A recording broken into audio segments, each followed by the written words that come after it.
and we're still contemplating building lines from scratch.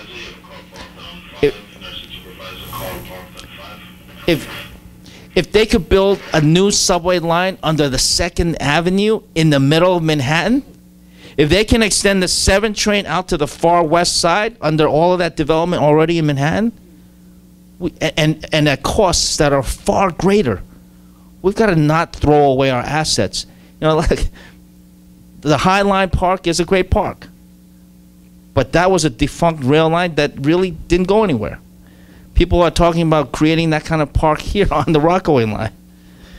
This is I don't know how people feel, but this is a transportation asset that should not be thrown away. And we've got to recover, because this is a connection. It's a connection to the Rockaways. More importantly, it brings the Rockaways asset into the city. This is a true asset. You know, I got to tell you, my son Joey, he's 12 years old now. We spend a lot of time here in the summertime, thankfully, because we have friends here who let us park in their driveway. and so you know, Jones Beach got nothing on us here, because we have a great beach here. It's not crowded, and it's just wonderful. So we spend a lot of time here. But you know, the economic potential that we have to create jobs, not just for people on the Rockaways, but for people everywhere else in the city. We got to create jobs.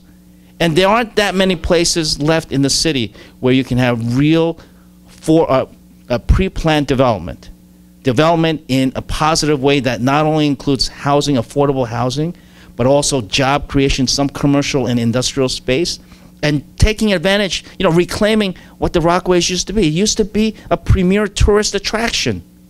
And you know, look, I've been to Jones Beach. I've been to the Jersey Shore. I don't think they have anything on us. They don't have anything on us. Why is it that we're so disconnected from our own asset right here in the city of New York? So this is something that we need to explore. And as you know, I'm actually surprised. I'm the only person who's running for mayor from Queens. In fact, we haven't had anybody from Queens for a very, very long time. And since Abe Beam, who was a part-time Rockaway's resident, yes. And so, look, I think we just have a huge amount of potential. But for me, the bottom line is we've got to bring the whole city together again. This is a city that has seen the wealth gap go out of control. The wealth gap is a problem nationally. President Obama talks about it quite a bit. Good for him that he's got billionaires like Warren Buffett on his side. You know, one of the growing wealth gaps is the fact that our tax code is out of whack. The tax code has the effect of making the rich filthy rich.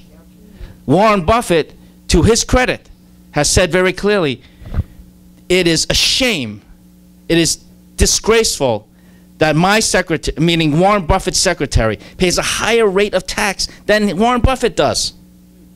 In the city of New York, we've got the same situation. We got a huge wealth gap. Nationally, the top 1% owns 17% of the wealth.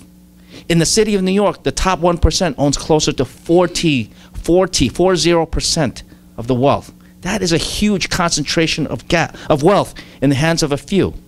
And when you have that kind of problem, that actually curtails our future economic prospect. In the last economic recovery, under this mayor, incomes rose significantly. But I'll tell you, my income didn't change. In fact, the incomes of 99% of New Yorkers barely kept pace with inflation. It was the wealthiest and highest income that saw their incomes go through the roof. Now, I think that these last few years have been the worst recession since the Great Depression for the city, but also for the rest of the country. In the next few years, we have an economic recovery that I am projecting. The economic recovery just based on our own resilience as New Yorkers and the fact that ours is a growing city. So I want to make sure that the next economic recovery is not like the last one. The next economic recovery has to be a prosperity that is shared by everyone in this city. And that's not going to happen on its own. It's going to take a couple of changes. Number one, we've got to fix our fiscal priorities. We are sending way too much money to big corporations and private developers. They supposedly claim to create jobs. My audits have shown that in the vast majority of the cases, these companies, after taking hundreds of millions of dollars from us, created no jobs. And City Hall didn't even bother to check in with them years after the fact and ask them, how many jobs did you actually create? So no wonder they're not creating the jobs. They got their subsidies already. How can we be doing that when we're shutting down after-school programs, when hospitals are closing, when the services that people actually need are being thrown out the window? Meanwhile, we're subsidizing private corporations that are turning fat profits to begin with. And then we've got to fix our tax code. We've got in New York City essentially a flat tax, meaning no matter how much you make, you pay the same rate of tax. Whether you make $25,000 a year or $25 million a year, your tax rate, your New York City income tax rate is roughly the same. That is wrong. Everywhere else in the country, whether you look at the national income tax or the state income tax or the income tax in other states, it's always a curve. The less you make, the less you pay. But the more you make, the more you pay. Everybody pays their fair share. In New York City, it's flat. No matter how much you make, you pay the same percentage. It's right around 3.5%. What can we do? Well, my plan calls for a change so that instead of a flat tax, it'll be a curve, so that the less you make, the less you pay. The more you make, the more you pay. I'm really sorry. I have bad news for all of you who make more than $500,000 a year. Is there anyone here making? My plan will ask the top 1%, those who make more than $500,000 a year, to pay 1 to 1.25% more. Everybody else will get a reduction in their tax bill from New York City.